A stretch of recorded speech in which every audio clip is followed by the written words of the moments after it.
ओम शांति। मित्रों, ग्रहण योग पहले का जो मेरा विषय था उसमें मैंने बताया था कि जब चंद्रमा राहु या केतु के साथ होता है उसे ग्रहण योग कहा जाता है। जब सूर्यदेव राहु और केतु के साथ होते हैं तो भी उसे ग्रहण योग कहते हैं, क्योंकि उसे सूर्य ग्रहण कहते हैं। मित्रों, यदि लग्न में ग्रहण योग है, 12 भाव हैं हमारे, लग्न में ग्रहण योग है, लग्नेश कहीं से भी कमजोर हो जाता है,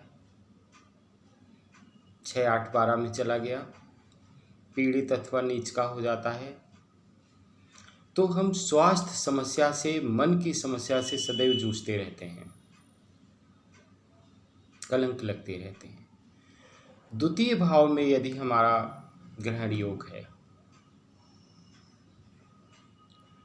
तो पैतृक धन की समस्या सदैव बनी रहती है और हम झगड़े से जूझते रहते हैं, कोर्ट कचहरी के मामले हमारे सामने आते रहते हैं, शत्रुओं से पीड़ित रहते हैं। पराक्रम भाव में यदि ग्रहण योग है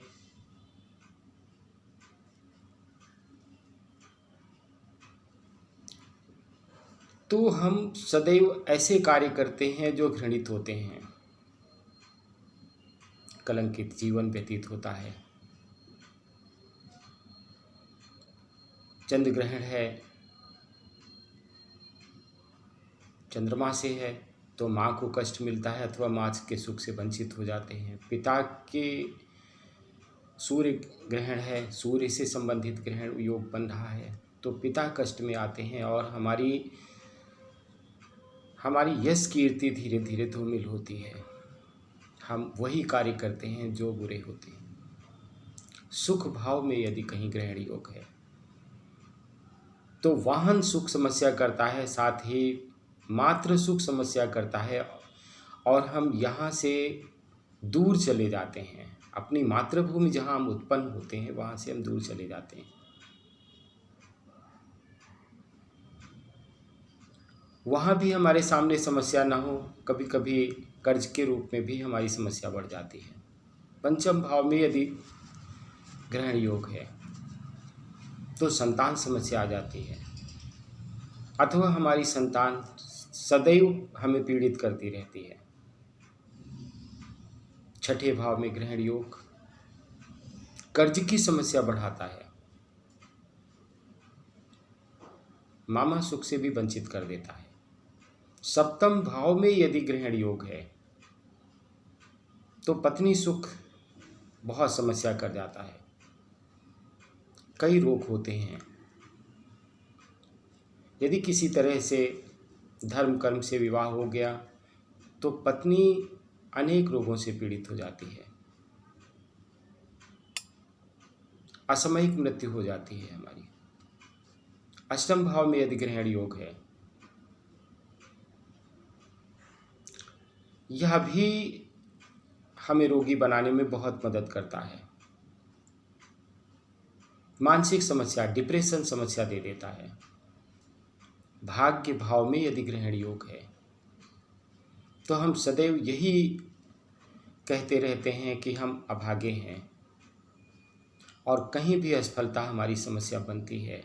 ना धर्म में मन लगता है, ना किसी जगह पर मन लगता है और हम अजीब डिप्रेशन के शिकार हो जाते हैं अथवा मानसिक विक्षिप्त हो जाते हैं। दसम भाव में यदि ग्रहण योग है तो राज्य संबंधी समस्याएं हमारे सामने आती रहती हैं। हो सकता है कि हम परिवार से दूर रहें, लेकिन यदि लग्नेश बलवान हुआ तो विदेश योग भी बना देता है।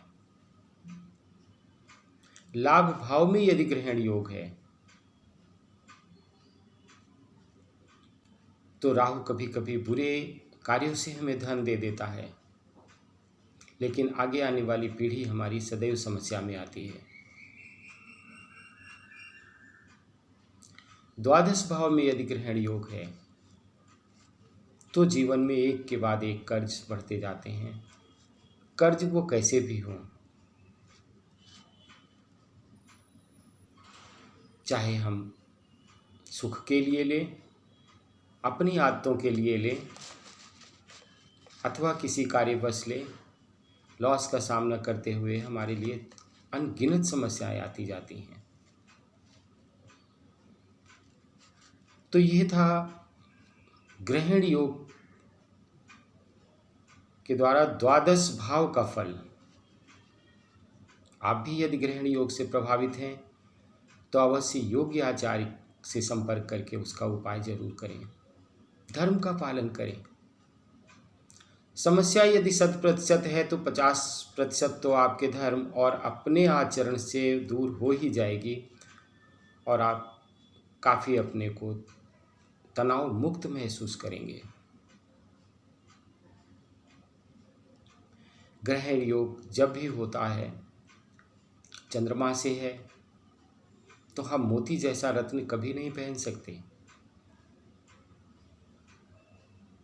सूर्य से है तो माणिक्य जैसा रत्न हम कभी नहीं पहन सकते।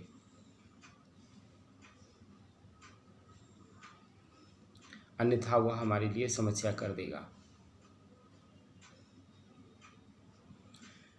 आज का विषय इसी के साथ समाप्त होता है। ओम शांति।